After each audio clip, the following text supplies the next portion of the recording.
Hey everybody, welcome to day 57 of my mental health journey. For those who aren't aware, essentially I document my day-to-day ups and downs, particularly with anxiety, just in the hopes that I can connect with other folks, as well as allow them to share their stories. It's been a while since I've made a video. You know how life can be sometimes, but just wanted to kind of share how interesting it was as to why I got back into this. I had been wanting to make videos just because this is essentially a diary to me, and I enjoy the release I get from essentially being vulnerable. At the end of the day, nobody is without fault or anything of the like. So it just reminds me to speak my piece. You know, if somebody's just going to judge me, it is what it is. But I feel better getting this off my chest. Other folks may do this through art. I do that as well, through physical activity, whatever it is, just finding something that you can do that gets you into your flow state or just allows you to unpack a bit. So sorry for rambling about that. Wanted to talk about why I was reminded to get back into this. And that is because in October 2025, I got married.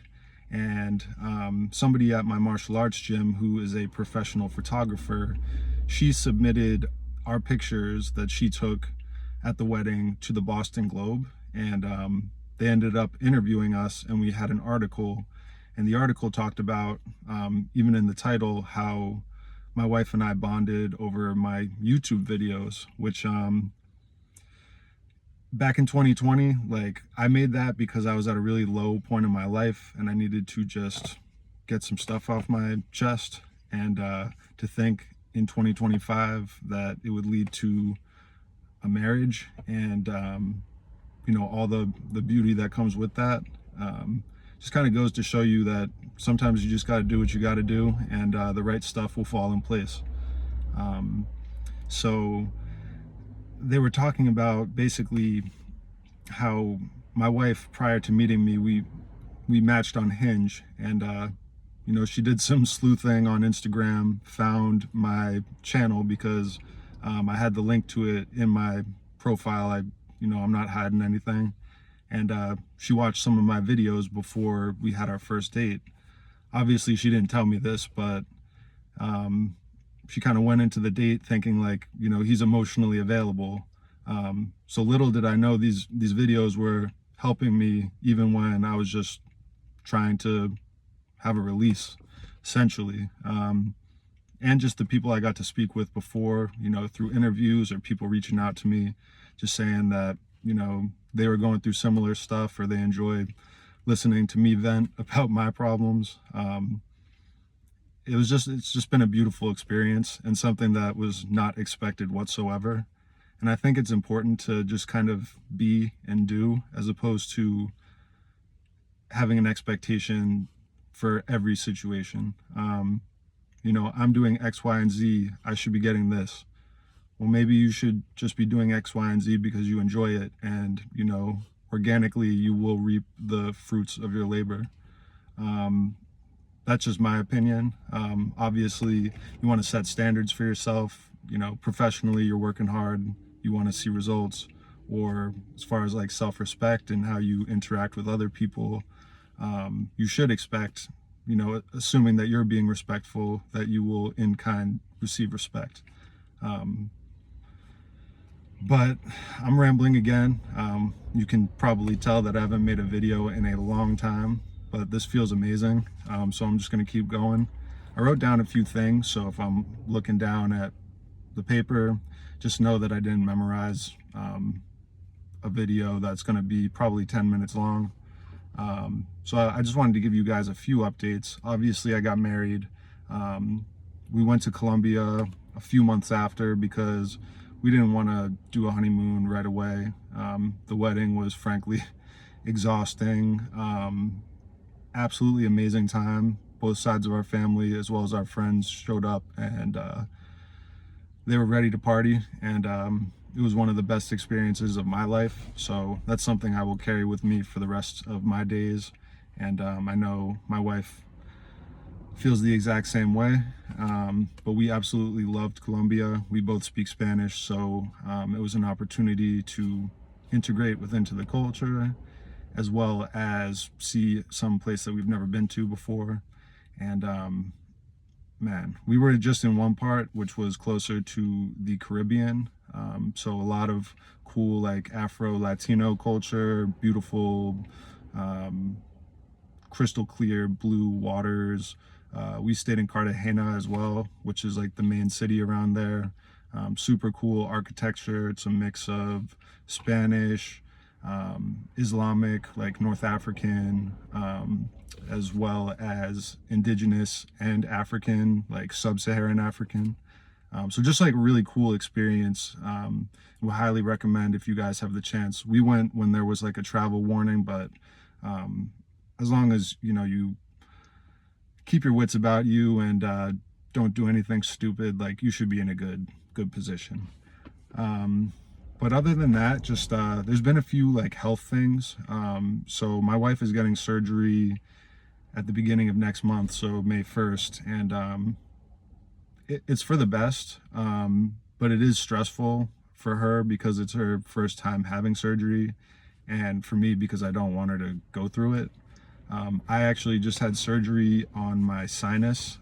I broke my nose when I was like 10, and basically it caused the sinus under my left eye to be inflamed constantly.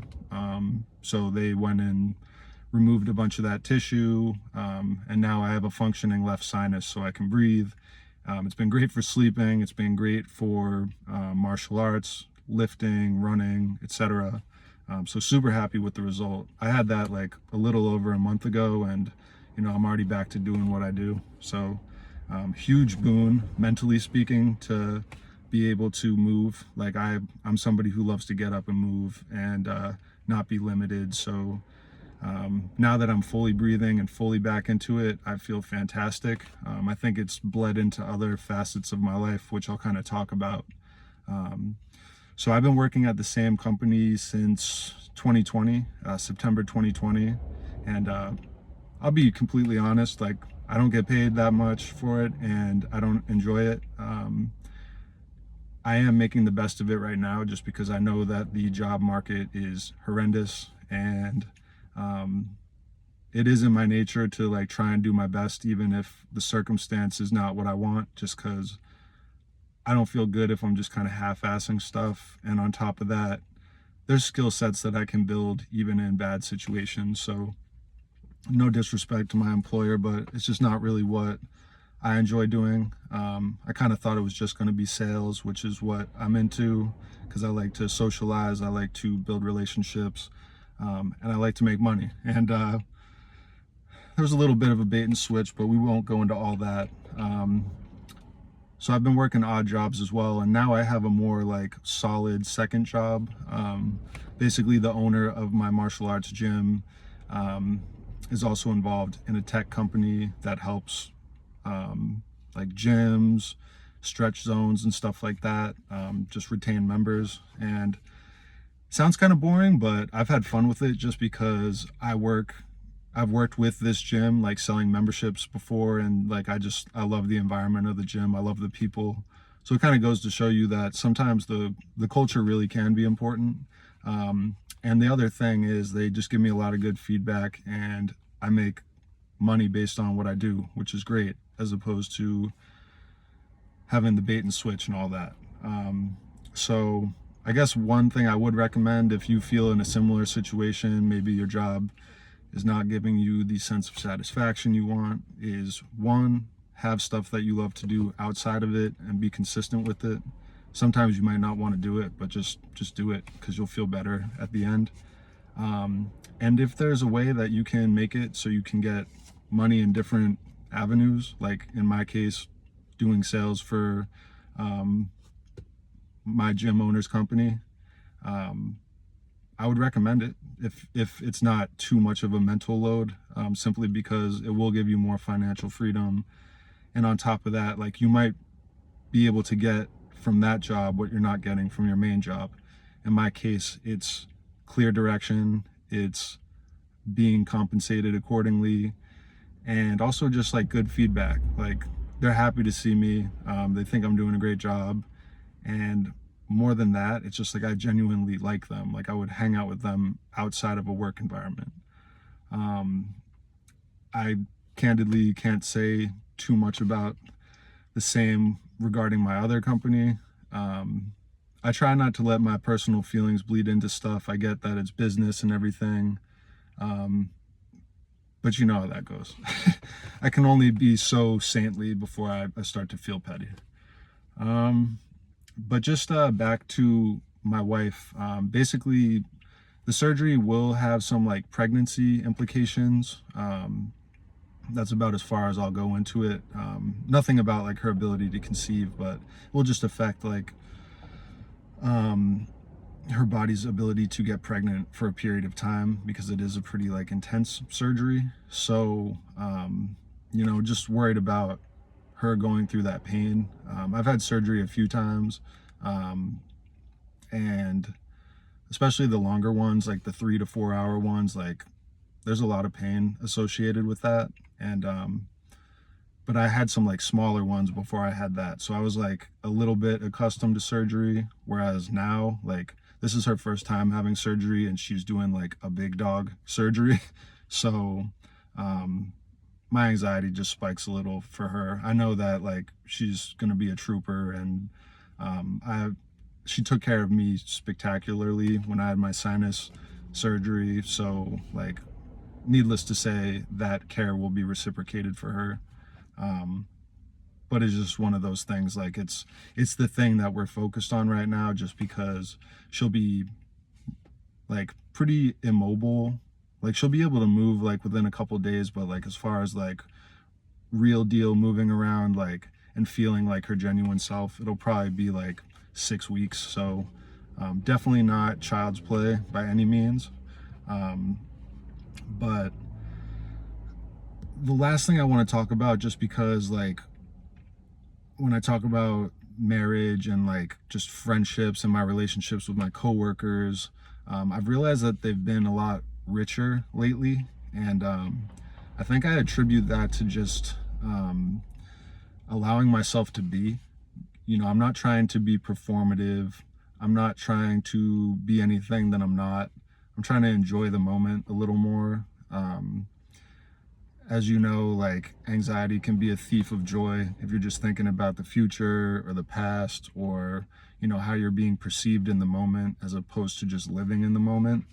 um, I've really made a conscious effort through therapy, through just doing the stuff I love to do that gives me a release, um, to be more present, so I'm able to not overthink certain things. Like I can be more decisive.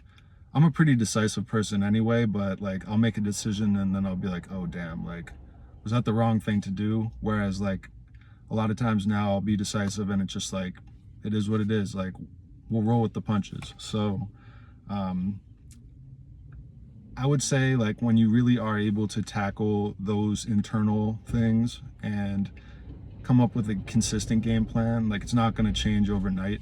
Um, but finding that group of people that you vibe with, whether it is through friends of friends, whether you meet them at a sporting event or at a bookstore, like whatever it is that you do, just maintaining contact with them, cultivating yourself outside of work. You hear about people who are workaholics, they cultivate their career, but it's usually to the expense of their health, their relationships, etc. It's critically important that you take care of yourself, and that translates to having more vibrant relationships where, at least in my case, I'm less rigid. I'm more excited to just like be flexible and do something new. I don't have to be stuck in a cycle of doing the same thing every day just to feel like I have a sense of control.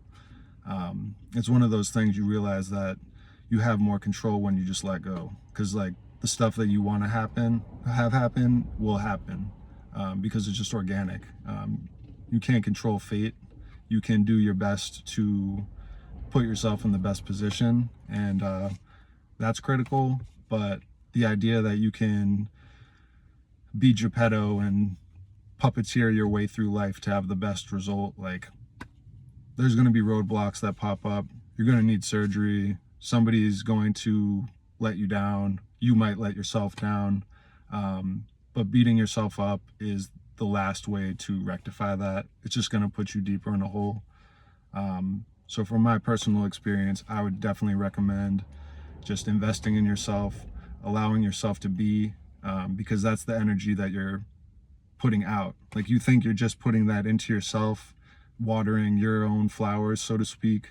But you're literally creating a garden that attracts other folks to you, just because you're being yourself. And it's very easy to tell when somebody's being fake, even if they don't realize they're being fake, because they just are performing. So I guess with that message, and just in general, this was going to be a rambling video anyway, but I just wanted to give you guys a sense of what's been going on in my life, how this channel has changed my life. I never expected to be in the Boston Globe for my wedding, let alone my YouTube videos. But here we are in 2026. I'm a married man with 2 jobs, and I made it to the Globe. So I'm sure my family's proud, but still got a lot of work to do. And first and foremost, I hope you guys are doing well. I know it's been a minute. I will be more consistent with this because, as you can see, I have a good amount to say. But love you, and we'll see you in the next one.